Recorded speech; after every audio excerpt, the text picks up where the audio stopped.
Good evening and welcome to the Nevis Newscast. Today is Thursday, December 17th, 2015. I'm Donis Wilkinson Keynes. Nevis's most accomplished junior athlete, Adrian Williams, was yesterday the recipient of a fully furnished two-bedroom home donated to him by the Nevis Island administration. Williams received the keys to the new home during an official ceremony held at the Eden-bound Housing Development. Permanent Secretary Keith Glasgow chaired the ceremony. Glasgow, through the Ministry of Social Development, was instrumental in acquiring the housing assistance for Williams. Since October 2012, the former cabinet of the Nevis Island administration approved a proposal to provide housing assistance to Mr. Adrian Williams. Adrian, you would have waited for a long time, but you would know that your wait is not in vain. Good things are coming your way. I want to say at this point that the Ministry of Social Development, and by extension the NIA, along with the collaboration of the Nevis Housing and Land Development Corporation, and of course the corporate partners that I spoke about earlier, we are pleased to make this donation to a young man who would have excelled in athletics and a young man with a lot of promise for the future. The Ministry of Social Development collaborated with the Nevis Housing and Land Development Corporation NHLDC to make the idea a reality. Area Representative for St. James's and the Chairman of the NHLDC, the Honorable Alexis Jeffers, spoke to why the donation of the new home is an important gesture by the NIA. Adrian comes in a long line of sporting personalities who would have certainly made an impact on sports and on the lives of our young men and young women here on the island of Nevis. Adrian has come along and he's making a contribution and making history at the same time. Because never before in the history of Nevis we have had anyone who would have excelled in the sport of javelin. This is new to Nevis to some extent. But you have certainly come along at a point in time when we needed something new and something fresh. And you have provided us with a particular discipline that has now opened the doors for other youngsters who would at some point get involved in this particular sport. This is an investment in Adrian's future. It is an investment in the future of Nevis, and it's an investment in the young people of the island of Nevis, because I do believe that he has the traits and characteristics for any young person here on the island to emulate. Soft-spoken, and he has demonstrated that he possessed the discipline necessary to propel his career forward and propel this island forward as well. It is indeed a significant investment, and I must commend the cabinet of the Nevis Island administration, present and past. I want to thank the management and staff of TDC. They would have donated a bed and a stove, and also Hosfords, SL Hosfords. They would have contributed a living room set. Minister Jeffers handed over the keys to Glasgow, who presented them to Williams, who did the ceremonial ribbon cutting. I would like to say a warm and heartfelt thank you to the Nevis Island administration for presenting this monumental gift to me. My gratitude towards you can neither be overstated nor overemphasized. And I assure you that every brick, every mortar, every bag of cement, every grain of sand, every door, every window, all who labored on this house, all that was required to get the job done, are wholeheartedly and sincerely appreciated, not only by me, but also by my entire family. I would also like to give a special thank you to the Honorable Minister Alexis Jeffers, who from day one has been up and down, running about, trying relentlessly to get this house in order, so I can be the proud recipient of it. Thank you once again, Honorable Minister. Williams also used the occasion to thank his mother, his coaches, the St. Kitts and Nevis Amateur Athletic Association, the St. Kitts and Nevis National Olympic Committee, the Nevis Amateur Athletic Association, and the Gladiators Track Club. Williams' new home was blessed by Pastor Orwell Brandy.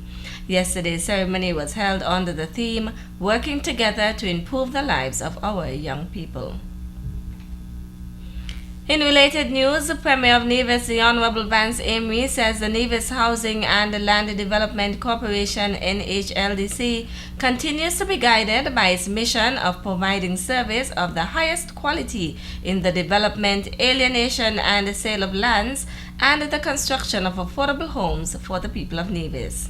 During the year 2015, the corporation embarked on construction of 17 homes at a total cost of $3.58 million.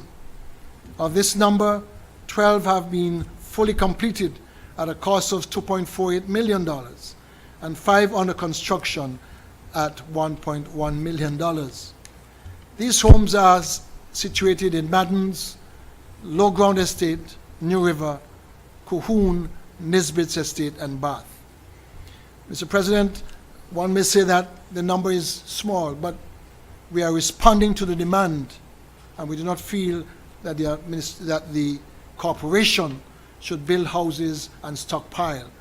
That is one sure way of deterioration setting in. The NHLDC, according to the Premier's budget address, also continues its program of ensuring lands are available at affordable prices. The corporation also has alienated 31 plots of land ranging from 6,000 square feet to 16,246 square feet. And these were sold at a cost of $1.14 million. In the new year, the corporation plans to develop 7 acres of land at Spring Hill, bordering Garner's estate, for high-end residential purposes. The Housing Corporation will seek to partner with a private sector developer to bring this project to fruition. Mr. President, there's a clear indication that more and more divisions are taking pride in owning a piece of the rock, but also in owning their own dream homes. This all bodes well for the future economic development of the country. Premier of Nevis, the Honorable Vance Amory. The Ministry of Health's Eye Care program is this year celebrating its 20th anniversary of providing service to the people of Nevis. Medical Officer of Health, Dr. Judy Nisbet, spoke about the Eye Care program on Monday, December 14th at the Alexandra Hospital's annual Christmas program. Our Eye Care program this year celebrated 20 years. It's the 20th anniversary of our Eye Care program.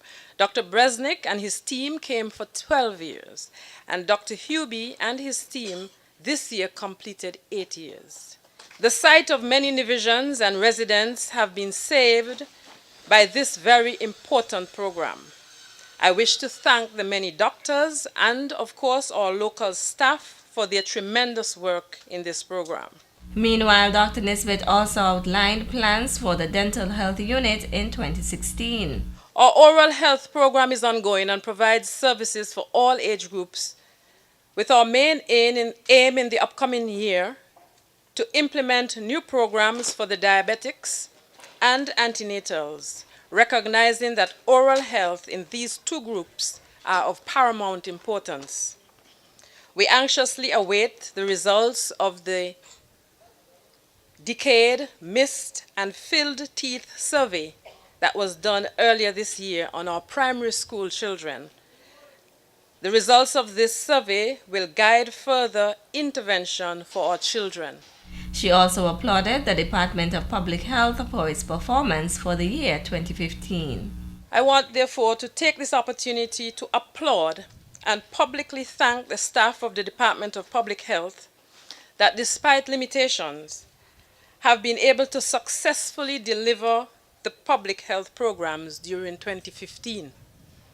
I want to encourage you to continue in the new year with even greater vigor and pride in your work, knowing that you are the ones charged with protecting and promoting the health of Nevisians and residents.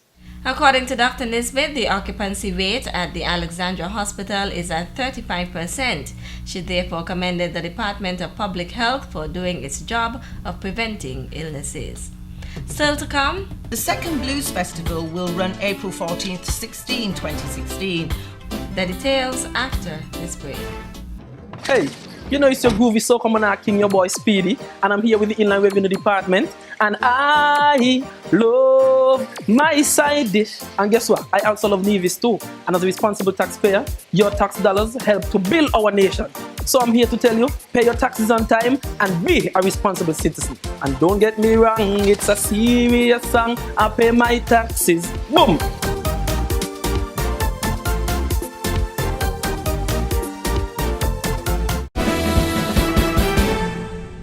Welcome back. Here now is a notice from the Ministry of Tourism. The Ministry of Tourism wishes to advise all taxi operators and associations that the issuing of taxi photo identification cards and vehicle permits and the processing of vehicle duty-free concession applications and duty-free applications on parts and tires will be suspended over the 2015 Christmas season. The suspension took effect today, Thursday, December 17, 2015. The issuing of IDs and the processing of applications will recommence in mid-January 2016. The new dates for submission of applications will be announced in the new year. All concerned are asked to be guided accordingly. For further information, persons can contact the Ministry of Tourism's Research and Development Unit at Bath Hotel at 469-5521 extension 2147 or email mintour@niagov.com. The 2016 Nevis Blues Festival is now scheduled for April 14th to 16th, 2016. Here is the Ministry of Tourism's Communications Officer Sheila James with more on that story. The debut of this beachside festival made a big impact, and for 2016 the organisers promises an even bigger array of international artists drawn mostly from the UK and the USA. As the festival name suggests, the music has its roots in its ever popular blues, which has inspired generations of band singers, guitarists across jazz, pop, soul and rock. Situated just feet from the water's edge in Owali Bay, the Nevis Blues Festival can justifiably be called Blues in Paradise. Already confirmed for 2016, Nevis Blues Festival are Los Angeles-based guitarist Kirk Fletcher, blues rock rising star Simon McBride, Ireland's successor to the late great Gary Moore, Ian Segal, the UK's leading contemporary bluesman, and UK-based gospel soul diva Denise Gordon, whose parents are from Nevis. Ian Segal and Denise Gordon were stars of the first festival and are returning by popular demand. More artists will be announced as the 2016 festival draws closer. The Ministry of Tourism is also advising that Win Air flights is the perfect way to get to Nevis for the second edition of the Nevis Blues Festival. Meanwhile, Deputy Premier and Minister of Tourism, the Honourable Mark Brantley, continues to refer to the Nevis Blues Festival as a brilliant idea by producer Richard Pavitt and the Managing Director of the Orly Beach Resort, John Yarwood. They came to the government with this, to the Ministry of Tourism, and we saw the benefit and value in it, and we supported it. And as a consequence, the Blues Festival was inaugurated last year, April. I was privileged just last night to view a documentary that they've produced on it, and it is absolutely stunning, Mr. President. And I want to commend Huey Sargent and the team, because I'm told they did all of the camera work that produced this stunning documentary. And when I asked the young man what he intended to do with the documentary, he said that they're hoping to get it on airplanes like British Airways and Virgin Atlantic and the like. And so they hope through that to promote Nevis and promote the Blues Festival. That Blues Festival will occur again in April. I'm asking our people to go out and support it. Minister of Tourism, the Honourable Mark Brantley. That's it for this evening's edition of the Nevis Newscast. Thank you for viewing. I'm Donis Wilkinson Keynes. Good night.